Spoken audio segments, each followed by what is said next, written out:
할렐루야.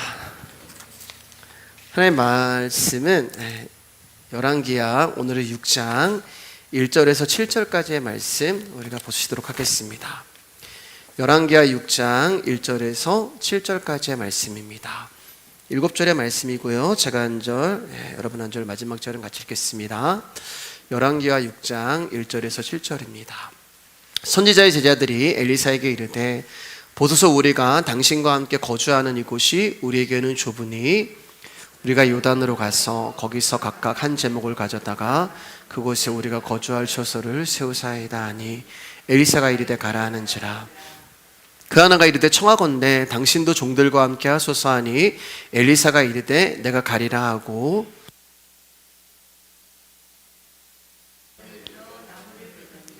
한 사람이 나무를 벨 때 쇠도끼가 물에 떨어진지라. 이에 외쳐 이르되 아 내 주여, 이는 빌려온 것이나이다 하니, 하나님의 사람이 이르되 어디 빠졌느냐 하매 그곳을 보이는지라. 엘리사가 나뭇가지를 베어 물에 던져 쇠도끼를 떠오르게 하고, 같이 읽겠습니다. 이르되 너는 그것을 집으라 하니 그 사람이 손을 내밀어 그것을 집으니라. 아멘. 오늘 말씀의 제목을 읽어볼까요? 시작. 팩트는 사라지지만 말씀은 영원합니다. 옆사람과 인사하겠습니다. 귀하십니다. 귀하십니다. 감사합니다. 피곤하신데도 또 지치셨는데도 수혜배 와주셔서 감사드립니다. 오늘 본문을 보면 선지자의 제자들이 지금 자신들이 거하는 환경이 좁다는 이유로 요단으로 가서 좀 더 넓은 처소를 세우겠다고 엘리사에게 말을 합니다. 아마 우리가 열왕기하를 보면서 엘리사의 그런 활약들을 보면서 사람들이 엘리사의 이름을 알게 된 것 같아요. 그래서 많은 사람들이 선지자의 제자들이 되겠다고 찾아와서 그들이 거하고 있는 그 신학교가 혹시 좁아진 게 아닌가라는 그런 추론을 한번 해보게 됩니다. 그래서 요단으로 가서 조금 더 넓은 학교, 조금 더 넓은 장소를 우리가 짓겠습니다라고 엘리사에게 허락을 구합니다. 엘리사가 그 말을 듣고 그래 너희들이 가서 그렇게 해라고 이야기를 하죠. 근데 제자 중 한 명이 선생님 당신도 같이 가주시면 안 되겠습니까? 라고 청을 하게 되고, 엘리사 역시 그들과 함께 요단으로 가게 돼요. 우리가 나중에 보겠지만 사실은 엘리사는 요단으로 갈 이유가 하나도 없었어요. 아무튼 우리가 요단에 도착해서 처소를 지을 제목을 만들기 위해 나무를 베는데, 한 사람이 나무를 벨 때 도끼가 자루에서 빠져 물에 빠져 버리는 일이 생겼습니다. 그러자 이 사람이 절망을 하여서 엘리사를 향하여서 아 선생님, 이 도끼는 빌려온 것인데 어떻게 해야 합니까? 라고 깊은 탄식을 하며 낙심에 빠지게 됩니다. 우리가 계속해서 말씀을 봤지만 당시 선지자의 제자들의 형편이 많이 좋지 않았다는 것을 우리는 알고 있어요. 선지자의 제자가 죽자 빚만 남은 형편에서 자식을 종으로 뺏길 뻔한 제자의 아내의 상황에 대해서도 우리가 말씀을 들었고, 제자들이 먹을 것이 없어서 드로박을 따다가 국을 끓였는데 그 안에 독이 있어가지고 죽을 뻔한 일 역시 우리가 말씀을 통해서 들었습니다. 그러니까 선지자의 제자로 산다는 것은 궁핍하고 이 당시에 가난한 삶이었단 말이에요. 왜냐하면 금송아지 하나님을 섬기고 있었기 때문에 하나님에 대한 신앙이 없었고, 그렇기 때문에 선지자들을 존경하지 않았단 말입니다. 그렇기 때문에 선지자와 선지자의 제자들은 궁핍하고 가난한 삶을 살아갈 수밖에 없었어요. 오늘 본문도 마찬가지죠. 신학교를 증축하는데 도끼 하나가 없는 거예요. 연장이 하나도 없는 거예요. 여러분, 이 도끼 하나 이게 얼마나 한다고? 근데 그 도끼도 구할 수가 없었던 거예요. 그래서 다른 데 가서 도끼를 빌려와서 나무를 해야 할 정도로 이들의 형편은 어려웠던 것입니다. 그런데 설상가상으로 도끼가 물에 빠졌고, 또 그 물이 깊어가지고 이 도끼를 건질 수 없게 됐고 찾을 수 없게 됐던 거예요. 여러분, 선지자의 제자가 무슨 돈이 있었겠습니까? 그래서 이 사람은 도끼를 변상할 돈도 없었고, 앞으로 일이 막막해서 엘리사를 바라보면서 선생님 어떻게 해야 합니까?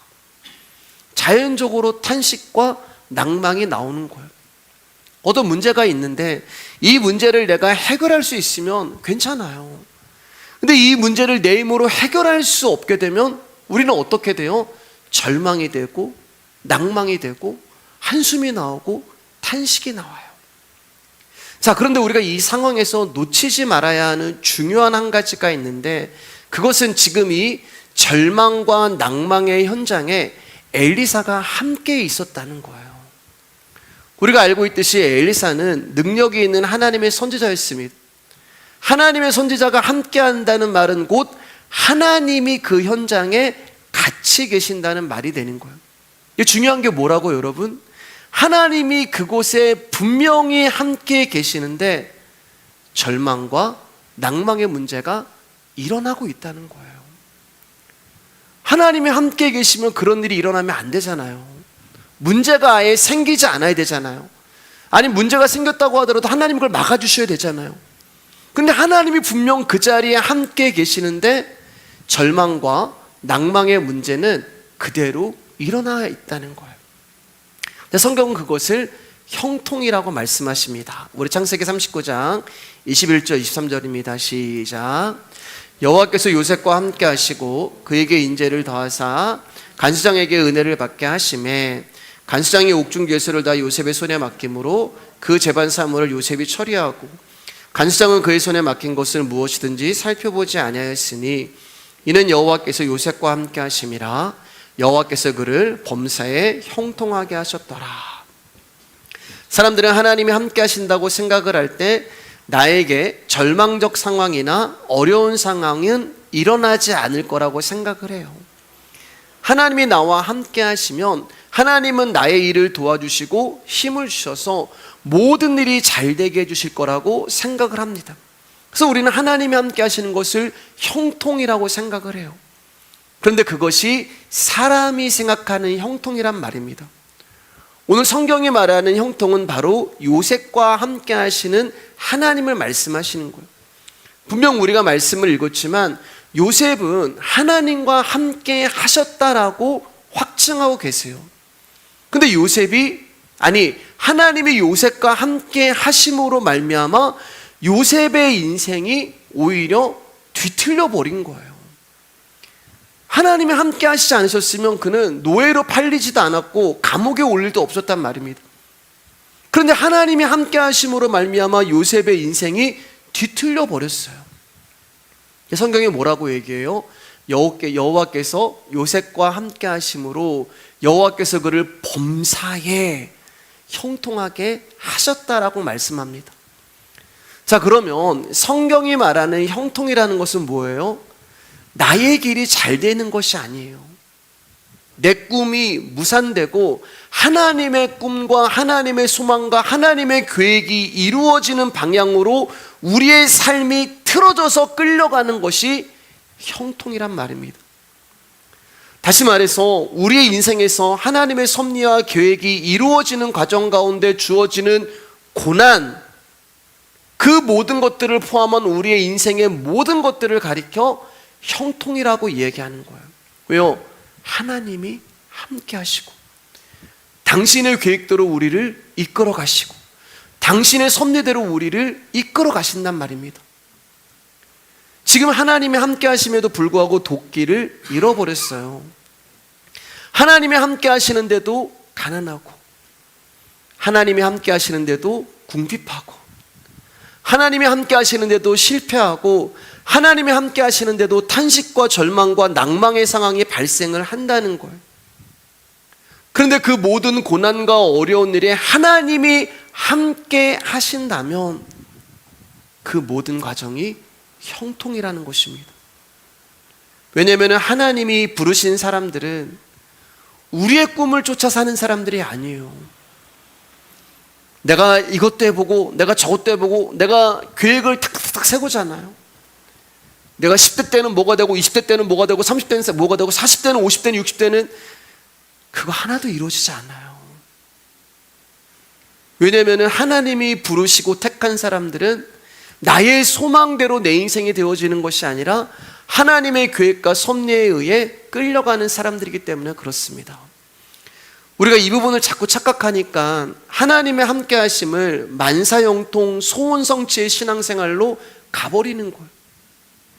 즉 나의 탐심을 이루기 위해서 하나님이 필요하고 나의 욕망을 이루기 위해서 하나님이 존재하셔야 된다는 거예요.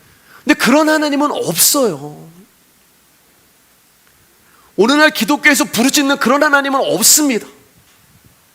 성경이 말하는 하나님은 그런 하나님이 아니에요. 근데 나의 탐심과 나의 욕망은 그런 하나님을 원해요. 그러니까 뭐가 나와요? 금송아지 하나님이 나오는 거예요. 그랬어요. 여러분, 금송아지 하나님이 하나님 만드신 거 아니죠? 하나님 창조하신 거 아니죠? 사람이 만드는 거예요. 금송아지를 만들어 놓고 이 금송아지가 우리 하나님이야. 이 하나님께 나와서 비나이다 비나이다 하면 너희들의 소원 성취와 너희들의 만사형통, 너희들의 삶이 잘되고 성공하고 너희들이 원하는 대로 다 해줄 거야. 그런 하나님은 없으니까 사람의 욕망이 금송아지 하나님을 만들어 놓고 거기다 비나이다 비나이다 하는 거야. 그 금송아지 하나님이 우리의 욕망을 채워주고 도와주는 역할로 그 금송아지 하나님을 믿는 거예요. 그렇기 때문에 여러분이 금송아지 하나님을 믿는 사람들은 뭐라고 말하는지 아세요? 아니, 어떻게 하나님이 함께 하시는데 탄식과 절망이 나올 수가 있어? 아니, 어떻게 하나님이 함께 하시는데 실패를 해? 아니, 어떻게 하나님이 함께 하시는데 망할 수가 있고 병들 수가 있고 그런 어려운 일을 당할 수가 있어? 그건 너 믿음 없어서 그래. 그건 너 믿음 없어서 그래. 그런 상황은 있을 수 없어. 근데 그런 상황은 있어요. 이사야 7장 14절입니다. 시작. 그러므로 주께서 친히 징조로 너희에게 주실 것이라. 보라, 처녀가 잉태하여 아들을 낳을 것이요 그 이름을 임마누엘 하리라. 여기 나오는 임마누엘이라는 뜻이 여러분 너무나 좋은 뜻이잖아요. 여러분 잘 아는 것처럼 하나님이 우리와 함께 하신다. 하나님 우리와 함께 하셔. 얼마나 위로가 되고 소망이 되는 말이에요. 자, 그러면 이 임마누엘이라고 하는 단어가, 하나님이 우리와 함께 하신다고 하는 이 단어가 어떻게 생겨난 것일까? 이사야서에서 말입니다. 이 예언이거든요.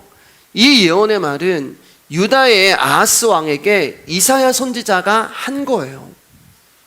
유다가 북이스라엘과 아람 연합군에 의하여 침략의 위협을 받았을 때 선지자 이사야를 하나님이 보내셔서 아하스에게 두려워하지 마. 내가 너를 지킬 거야. 내가 너를 도와줄 거야. 내가 너와 함께 할 거야.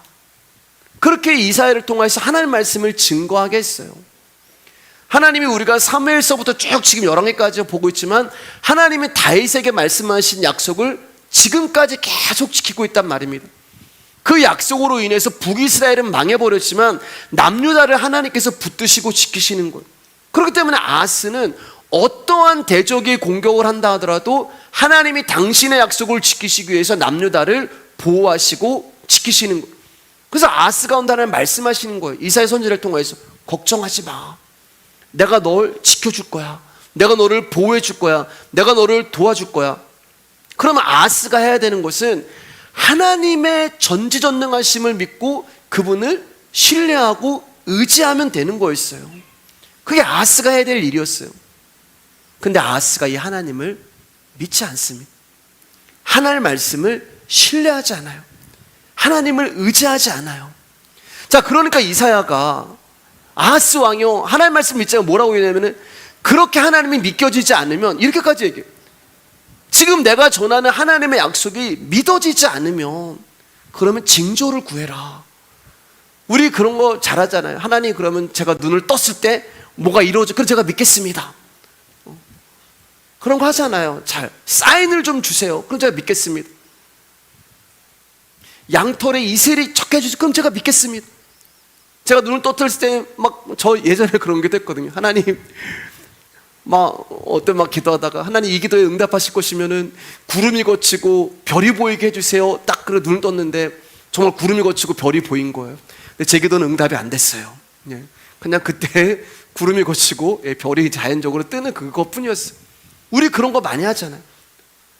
그러니까 아하스가 하나님을 믿지 않으니까 이사야가 옆에서 그럼 징조를 구해라.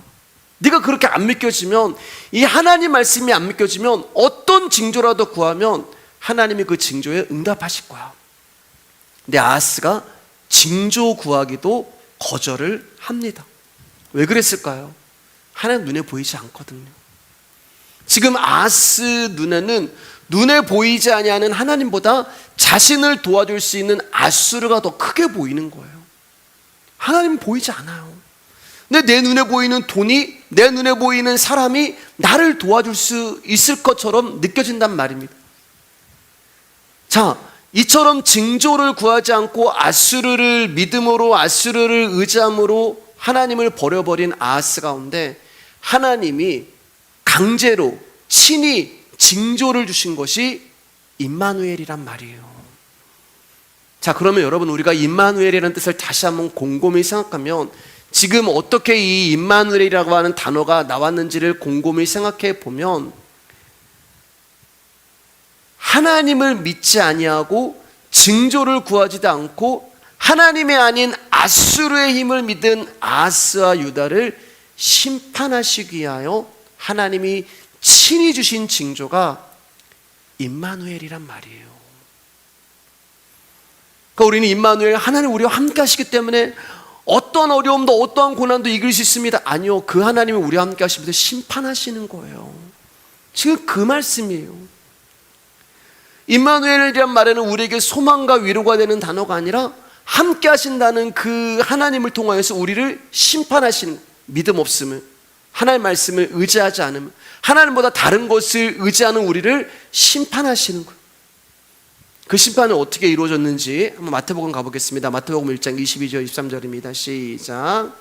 이 모든 일이 된 것은 주께서 선지자로 하신 말씀을 이루려 하심이니 이르시되 보라, 처녀가 잉태하여 아들을 낳을 것이요 그의 이름을 임마누엘이라 하리라 하셨으니 이를 번역한즉 하나님이 우리와 함께 계시다 함이라. 이제 이사야 선지자가 하신 말씀이 이루어지는데 누구를 통해서 이루어지냐면은 아들을 통해서 이루어진단 말이에요. 여러분, 예수님이 이 땅에 오셨을 때 어떤 일이 일어났어요?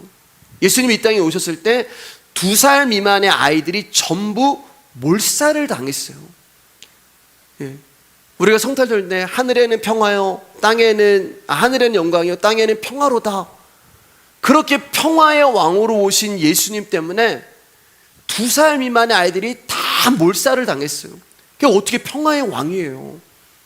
예수님 때문에 잠잠하던, 진짜 평온하던 그 이스라엘은 피비린내 나는 살육의 현장이 된 것입니다. 예수님이 안 오셨으면 적어도 이런 일은 일어나지 않았어요. 2살 미만의 아이들은 자기 의지로 죄를 지을 수 있는 그런 존재들이 아니에요. 근데 그 아이들은 태어나자마자 죽음을 당한 거예요. 왜 이런 일이 일어났을까? 그것은 모든 인간들은 나면서부터 죄인이라는 것을 말씀하고 계시는 거예요. 자기 의지로 죄를 짓기 전부터 우리는 원죄를 가지고 있기 때문에 너희들은 심판을 당해야 하는 것을 예수 그리스도가 오심으로 보여주는 거예요. 근데 이 일은 예수님 오시기 전까지는 일어나지 않는다니까요. 여러분 잘 들어보셔야 돼요. 여러분, 예수님이 오시니까 이게 드러나 버리는 거예요. 말씀이 우리를 찾아와서 우리를 찌르지 않으면 우리는 다 믿음 있는 것처럼 보여요. 다 괜찮은 사람으로 보여요. 다 신앙 있고 다 그냥 그 2살 아이처럼 정말 그 천사 같은 모습이 우리. 근데 말씀이라고 하는 존재가 우리를 찾아오시면서 우리의 상태가 드러나기 시작하는데 추악하고 더러운 죄를 숨긴 채 어린아이처럼 순결하고 예쁘고 아름답고 아무것도 모르는 모습으로 거짓으로 살아가 있는 모습이 우리란 말입니다. 그래서 예수님이 이 땅에 오셔서 2살 미만의 어린아이들을 죽인 것은, 야, 사랑의 하나님은 어떻게 그럴 수 있어? 그렇게 성경 보시면 안 되고요. 예수님이 그렇게 하신 것은 이 세상에 있는 모든 인간들은 다 죽어야 할 죄인이라는 것을 선포하시는 거예요.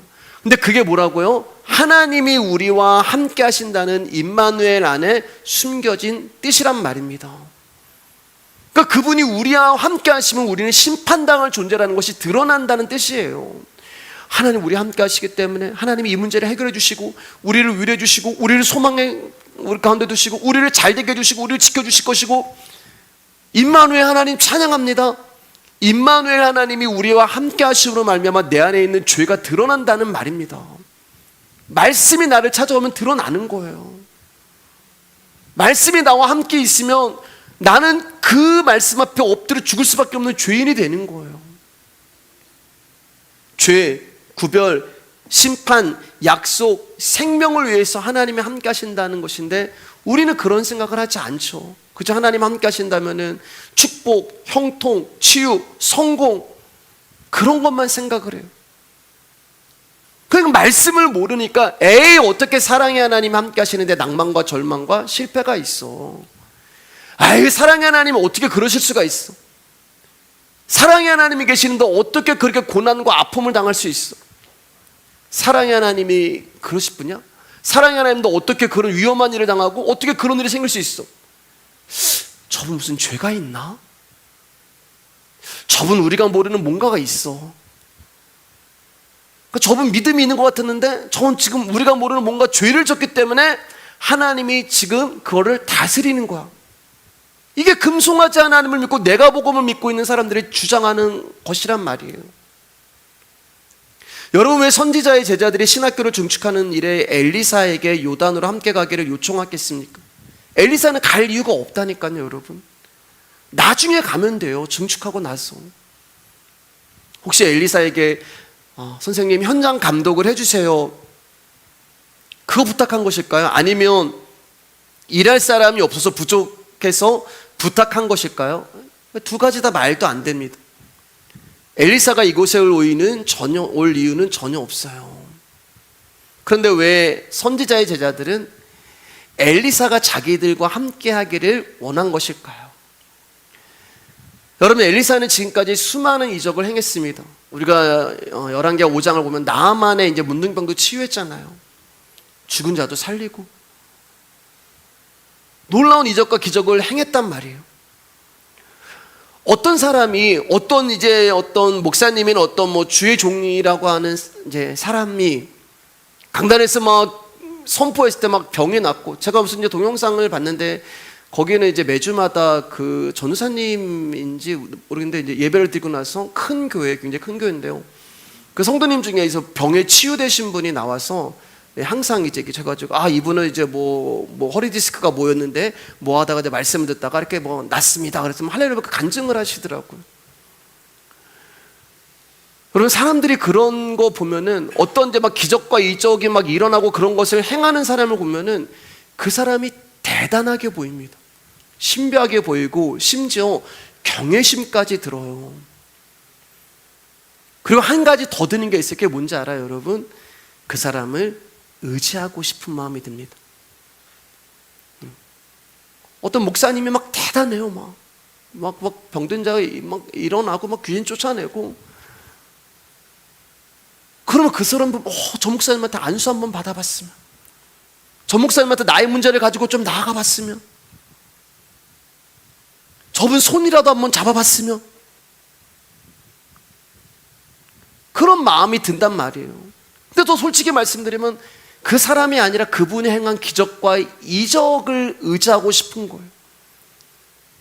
그러니까 마찬가지로 선지자의 제자들이 엘리사가 그 요단의 신학교를 증축하는 데 함께 있기를 원했던 것은 엘리사를 원한 게 아니라 엘리사가 행한 기적과 이적을 보고 그를 의지했던 거예요.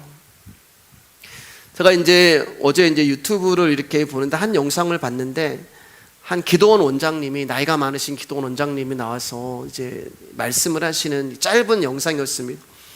우리나라 이제 7, 80년도 또 90년도까지도 기도원이 굉장히 우리나라 많았거든요. 삼천리 반도 곳곳에 기도원이 있어요. 저도 학생 때 청년 때 기도원 열심히 다녔거든요.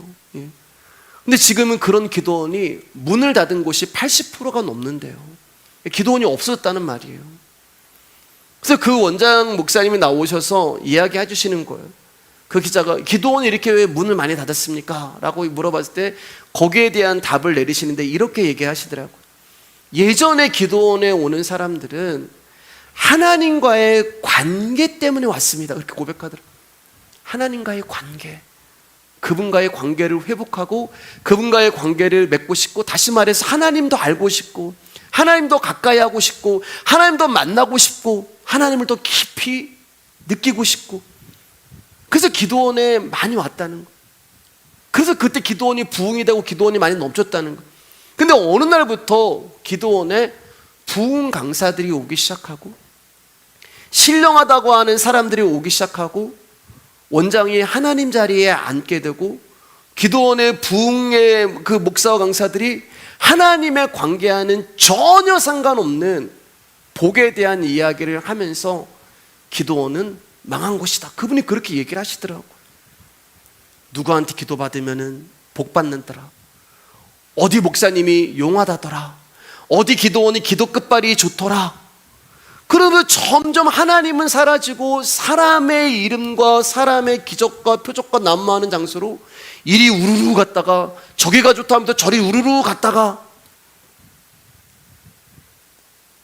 그래서 기도원이 망했다는 이야기를 하셨어요. 여러분, 우리가 계속해서 주일마다 누가복음을 듣고 있잖아요. 근데 우리가 누가복음에 대해서 바리새인 하나님 나라가 어디 있냐, 그때 예수님께서 하나님 나라는 여기 있다 저기 있다 할 것이 아니요 너희 안에 있느니라. 우리가 이 말씀을 계속 듣고 있습니다. 분명하게 예수님이 하나님 나라는 너희 안에 있어, 천국을 가난해하는 우리의 심령 안에 하나님 나라가 있다고 약속하시고 말씀하셨음에도 불구하고 우리는 여전히 엉뚱한 곳에서 하나님의 임재를 느끼려고 한단 말입니다. 어떤 신령한 장소를 찾아다니고 용하다는 주의 종에게 가서 안수받으려 하고, 어떤 목사님이 영성이 있다고 하면 또 글로 우르르 가고. 여러분, 예수님이 그곳에 계신 것이 아니라 하나님의 나라는 하나님을 더 알고 싶고 하나님을 더 가까이 하고 싶고 그분과 관계하고 싶고, 그래서 그분의 말씀을 갈급해하는 저와 여러분 안에 하나님 나라는 계신 거예요. 여러분, 진짜 영성은 기적과 어떤 신비한 형상을 말하는 것이 아니라 말씀이 들리는 것이 영성입니다. 아멘. 다시 말해서 영성은 예수라는 존재가 들리는 거예요. 우린 자꾸만 보려고 한단 말이에요. 우린 자꾸만 느끼려고 한단 말이에요. 자꾸 보고 느끼려고 해요. 우리는요. 그게 아니에요. 여러분, 예수님은 보고 느끼는 게 아니에요. 예수님은 들리는 것입니다. 우리의 문제는 자꾸 눈에 보이는 팩트와 현상에 주목하려고 한다는 말입니다. 보이지 않는 하나님의 말씀을 믿는 것이 너희들이 복이야라고 분명하게 말씀하셨음에도 불구하고 우리는 자꾸만 눈에 보이는 어떤 신비한 일, 표적, 기적, 현상, 느낌, 오감을 마고 짜릿짜릿하게 해주는 거, 그런 거 여러분 우리 가운데 점점 없어져요. 일어나면 안 돼요. 오히려 옆에서는, 제가 자주 드리는 말씀이잖아요. 옆에서는 막 병자 일어나 귀신이 쫓아나고 나는 아무 일이 없어? 저 사람은 뭐가 하나님 은사를 받고 저 사람은 하나님 축복을 하는데 나는 아무 일이 없어. 그런데도 예수가 믿어지는 거, 그게 진짜 믿음이란 말입니다. 여러분은 언제까지 뭐 보고 느끼려고 하시겠어요? 언제까지 병 고쳐지는 예수님만 믿을 거예요? 언제까지 문제 해결만 해주시는 거를 예수님 붙들고 계실 거예요? 여러분, 그런 분들은 예수님에게 관심 있는 게 아니라 이 제자들처럼 예수님이 하시는 그 일에만 관심이 있는 거예요. 그들에게 있어서 예수님은 병 고쳐주는 예수님, 기적을 베풀어 주시는 예수님, 내 욕망을 채워주시는 예수님, 그런 예수님만 있는 것이, 십자가에 죽으신 예수님은 없는 것입니다. 제자들이 여러분 예수님께 뭐라고 했어요? 예수님, 다른 사람은 다 예수님 배신해도 저는 죽기까지 주님을 따르겠습니다. 그저 진실한 고백이에요. 솔직한 고백이에요. 팩트란 말입니다. 팩트를 가지고 다른 사람은 다 예수님 부인해도 저는 예수님을 부인하지 않겠습니다. 사실이었어요. 정말 그럴 마음이 있었습니다. 근데 베드로가 그렇게 고백한 이유가 뭐겠어요, 여러분? 예수님이 대단한 존재라는 것을 알았거든요. 예수님의 수많은 기적과 이적을 그는 봤거든요. 예수님의 능력을 경험했거든요. 그러니까 능력을 경험하고 기적과 이런 엄청난 분이 내 스승, 다른 사람은 다 부인해도 저는 예수님 부인하지 않겠습니다. 왜요? 이 능력이 많으신 분이 설마 실패하겠어? 이 기적과 이적을 베푸시는 분이 더 높은 곳으로 올라가시겠지 낮은 곳으로 떨어지시겠어? 그러니까 베드로의 눈에 이렇게 보이는 거죠. 그러니까 다른 사람은 다 부인해도 저는 주님을 부인하지 않겠습니다. 그런데 그들이 보았고 경험했던 예수님이 로마 병정들이 와가지고 딱 잡으니까 그냥 끌려가는 거거든요. 뭔가 제자들이 이제 왜 도망가지 않았냐면은 예수님 이제 뭔가 하시겠지? 야, 뭔가 이제 끌려가시네? 이제 뭐 하시려고 하시나? 그냥 이제 뭔가 하실 줄 알고, 능력을 베푸실 줄 알고, 막 기적을 베푸실 줄 알고, 근데 끌려가시는 거예요. 아무런 정 한 번 해보지 못하시고, 어떠한 능력과 힘도 보여주시지 않으시고, 그냥 끌려가는 거예요. 그러니까 제자들 가운데 뭐가 찾아요? 그 순간에 죽음이라는 위협이라는 팩트가 찾아오니까 도망을 가는 거예요, 여러분. 팩트를 가지고 있는 자들은 팩트 앞에서 무너지는 것입니다. 그러나 말씀은 영원한 거예요. 팩트는 무너지고 사라지지만 말씀은 영원한 것입니다. 그러니까 우리의 소망은 그리스도를 얻는 것에 있어야지, 그리스도가 하시는 일에 있으면 안 돼요. 거기에 자꾸 관심 가지시면 안 돼요. 사도 바울이 그 그림자 잡는 거라고 얘기했잖아요. 그림자는 잡아도 그림자예요. 사도 바울이 이 모든 것들은 오실 예수님을 보여주는 그림자지 실체가 아니라고 이야기했단 말입니다. 우리는 여전히 그림자 잡고 있어요. 선지자의 제자들은 능력의 선지자인 엘리사가 함께한다는 것만으로 마음이 든든했을 것이고 모든 일이 형통하게 잘 될 것이라는 기대를 가졌어요. 근데 엘리사가 함께해도 절망과 탄식과 낭망의 상황이 발생했다는 것입니다. 여러분, 하나님 함께 하셔도요, 어려움이 있어요. 하나님이 함께 하셔도요, 실패하고요. 우리 인정하셔야 돼요. 하나님이 함께 하셔도요, 고난이 오는 거예요. 그러나 중요한 것은 왜 하나님께서 저와 여러분들을 그러한 탄식과 절망의 상황으로 이끌어 가시느냐, 이걸 아는 것이 중요한 거예요. 우리가 하나님의 뜻과 마음을 알 수 있다면 우리는 절망과 낭망이 판을 치는 어떠한 상황에서도 변함없이 하나님이 함께 하시는 그 형통으로 인하여 기뻐하고 감사할 수 있는 것입니다. 우리 6절 7절 다시 한번 읽어볼게요. 시작. 하나님의 사람이 이르되 어디 빠졌느냐 하매 그것을 보이는지라 엘리사가 나뭇가지를 베어 물에 던져 쇠도끼를 떠오르게 하고 이르되 너는 그것을 집으라 하니 그 사람이 손을 내밀어 그것을 집으느니라. 도끼가 물에 빠진 것은 생도에게 절망적인 상황이 벌어진 것이, 그건 사실이에요. 팩트예요. 도끼를 물어줘야 하는 것은 물론이고 처소를 짓고자 하는 것도 물거품이 될 위기에 처한 것이 맞습니다. 자, 그런데 그때 무슨 일이 일어났어요?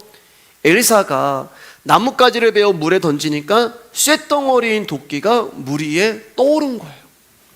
도끼가 물 위에 떠오르자 어떤 일이 돼요? 탄식과 절망이 희망으로 변해버린 것입니다. 여러분, 여기서 또 말씀 오해해가지고 제가 지금까지 장황하게 이야기를 했는데 거봐, 하나님이 함께 하시니까 우리가 이렇게 하나님이 우리를 도우시니까 소망과 희망이 생기는 거, 그런 말씀 아니에요. 오늘 본문은 이런 경우에 예를 두고 사람들은 하나님의 도우심이라고 말합니다. 물론 하나님의 자비로 도끼가 떠오른 건 맞아요. 하나님의 도우심의 결과는 맞아요. 하나님의 능력이 아니라면 어떻게 쇳덩어리가 물에 떠오를 수가 있겠어요. 그러나 단순히 오늘 본문을 하나님의 도우심으로 문제가 해결됐다, 우리를 도우신다는 것을 우리가 믿고 살자, 이렇게 말씀을 결론 내버리면 여러분, 그것은 뭔가 부족하고 미흡하고, 이렇게 표현하면 좀 그렇지만 굉장히 유치한 해석입니다. 여러분, 뭐 어려운 일 당하면 도와주는 하나님, 그런 거 아니에요.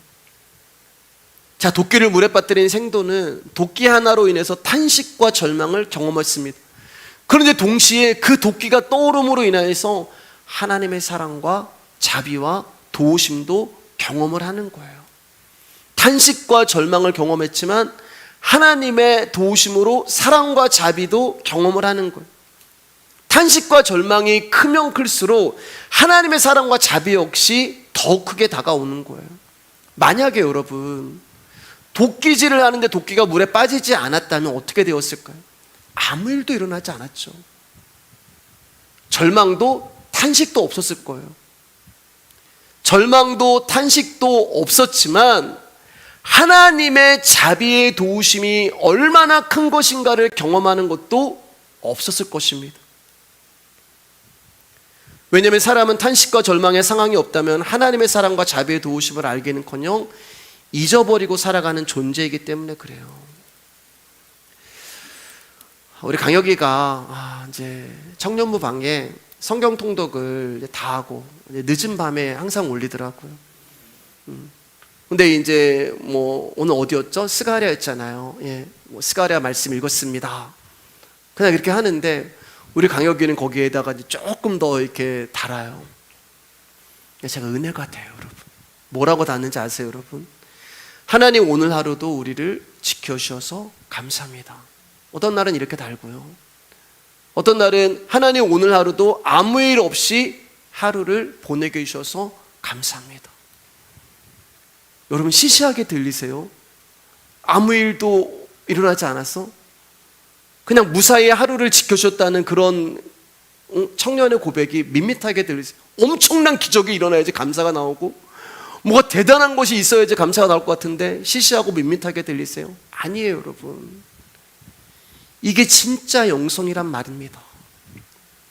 하나님이 주신 하루를 살아냈다는 거, 주어진 하루의 삶을 그분과 동행하면서 살아간다는 거. 여러분, 하나님 함께 하시면 뭔가 대단한 게 일어나야 되나요? 그분이 지켜주셔서 정말 아무런 일도 없이 내가 잠자리에 누울 수 있다는, 여러분 그게 진짜 감사잖아요. 우리 강혁이에게 하루하루의 삶이 하나님의 사랑과 자비를 느끼면서 하나님의 도우심으로 살아가는 날들이기 때문에 저 친구가 매일 그 고백을 하는 거예요. 여러분, 우리는 어쩌면 진짜 감사를 잊어버렸는지 모릅니다. 그래서 뭐가 잡히고 뭐가 잘 되고 뭐가 성공해야지만 하나님께 감사가 나온단 말이에요. 아니에요. 아무 일 없이 평온하게 살아갈 때 우리는 이 모든 것이 하나님의 사랑과 자비가 함께 하신 도우심의 결과라는 것을 우리는 몰라요. 잊어버린 거예요. 주님, 제 마음이 너무 둔하여서 그 은혜를 어느 날부터 잊어버린 것입니다. 나에게 주어진 이 평온함이 하나님의 사랑과 도우심으로 인해서 내가 누리고 있다는 것을 우리는 잊어버린 거예요. 내가 밥을 먹을 수 있는 은혜, 내가 누울 수 있는 집이 있다는 은혜, 내 사랑하는 가족들이 있다는 은혜, 그걸 우리는 잊어버린 거예요. 마치 복음이 나를 찾아오기 전에는 내가 엄청난 은혜를 받았다는 사실을 모르는 것처럼 도끼를 물에 빠뜨리기 전에는 하나님의 사랑과 자비가 얼마나 큰가를 우리는 실감하지 못한 채 살아가는 자들이란 말이에요. 사람들은 하나님의 도우심으로 자신의 일이 잘 되는 것만 바라지 도우심에 담겨있는 하나님의 사랑과 자비하심이 얼마나 큰 것인가에 대해서 관심을 두지 않아요. 그냥 우리는 하나님 도우심 받아서 잘 살면 돼, 그런 생각만 가지고 있어요. 그래서 하나님이 우리의 인생에서 크고 작은 일들을 통하여 때때로 탄식과 절망의 상황을 우리 가운데 주시는 거예요. 낭망하는 일도 주시고 절망하는 일도 주시고 탄식하는 일도 주시고, 그리고 그 상황에서 우리를 건져주심으로 말미암아 잊어버리지 마, 내가 너를 지키고 있어, 내가 너와 함께하고 있어, 내가 너를 도와주고 있어, 그 현실을 다시금 보게 하시는 거예요. 그 고백이 하나님 오늘 하루도 우리를 아무 일 없이 지켜줘서 감사합니다, 그 고백이 되는 거예요. 하나님의 은혜 잊어버리지 말라고. 사소한 거 어디 있어요, 여러분? 그분이 여러분 우리 공개 안 주시면 우린 다 죽어버리는데, 그거 잊어버리지 말라고 우리의 삶에 때로는 작은 일로, 때로는 큰 일로 자고 있는 우리를 흔들어 깨우시고 있는 것입니다. 그래서 제가 잘 드리는 말 있잖아요. 하루하루 살아가는 게 영성이라고요. 여러분, 생도들은 좁은 환경 생활이 불편했을 거예요. 벗어나고 싶었을 거예요. 요단에 가서 처소를 짓고자 한 것입니다. 그 선지자의 제자들이 추구하는 게 우리가 추구하는 거랑 똑같은 거잖아요. 아, 내가 지금 너무 불편하니까 나 좀 더 좋은 곳에서 살고 싶어, 나 이거 좁으니까 좀 넓은 곳에 살고 싶어. 항상 좋은 환경을 추구하며 살아갑니다. 그리고 하나님의 도우심을 항상 그렇게 생각을 해요.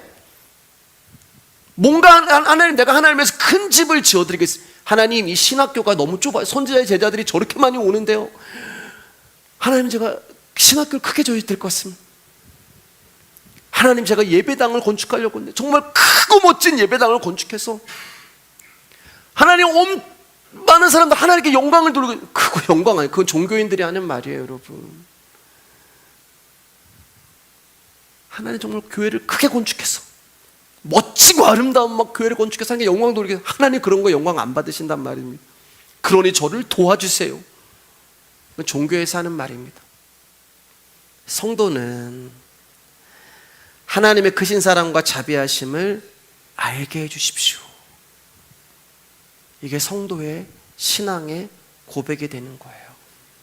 말씀 마치겠습니다. 사랑하는 여러분, 여러분께 지금 있는 모든 것을 당연하게 보시지 마시고요, 잊어버린 것을 다시 찾은 마음으로 바라보시기, 그랬을 때 하나님의 크신 사랑과 자비하심과 도우심으로 내가 오늘도 살아가고 있구나라는 것을 알게 되실 것입니다.